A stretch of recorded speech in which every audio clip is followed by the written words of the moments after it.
8 மணி நேர தொடர் விசாரணைக்கு பிறகு சிபிஐ அலுவலகத்தில் இருந்து பரபரப்பாக வெளியில் வந்த டிவிகே தலைவர் விஜய்.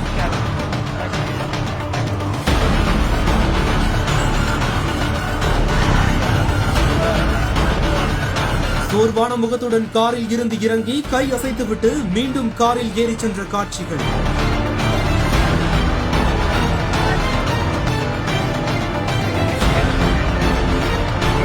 கரூர் துயர சம்பவத்தில் டெல்லியில் 2 கட்டங்களாக அதிரடியாக நடந்து முடிந்த சிபிஐ விசாரணை.